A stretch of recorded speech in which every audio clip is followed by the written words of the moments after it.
पदवीपेक्षा शिस्त महत्वाची। आपण नेहमी अभिमानाने म्हणतो की भारत प्रगती करतोय। नवे रस्ते, नवे पूल, मेट्रो, आधुनिक तंत्रज्ञान आणि सगळीकडे मोठे बदल दिसतायत। पण खरा प्रश्न असा आहे की आपण नागरिक म्हणून किती प्रगती केली आहे? पुण्यात एका दिवसात वाहतूक नियम मोडणाऱ्यांकडून 5 लाख रुपयांचा दंड वसूल करण्यात आलाय। चुकीच्या बाजूने वाहन चालवणं, घाईघाईने नियम तोडणं, यामागे ना अपघाताची भीती होती ना कुठली आपत्कालीन गरज, फक्त शिस्तीचा अभाव होता। आजकालच्या भाषेत सांगायचं झालं तर सिव्हिक सेन्स, त्याचप्रमाणे इंडियन रेल्वेजनेही नागरी नियम व न पाळल्याबद्दल लाखो प्रवाशांवर 1871 रुपयांचा दंड आकारलाय। पण खरी समस्या दंडापुरती मर्यादित नाही, ती आपल्या रोजच्या वागण्यात दिसते।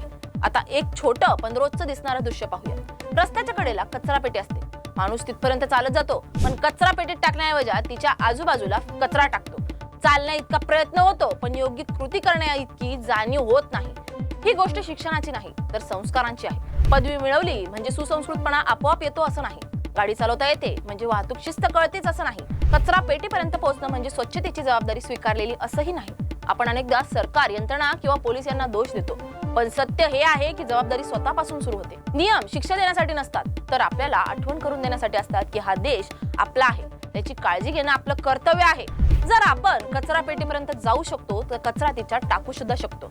जर आपण वाहन चालू शकतो तर काही क्षण थांबून नियम देखील पाळू शकतो।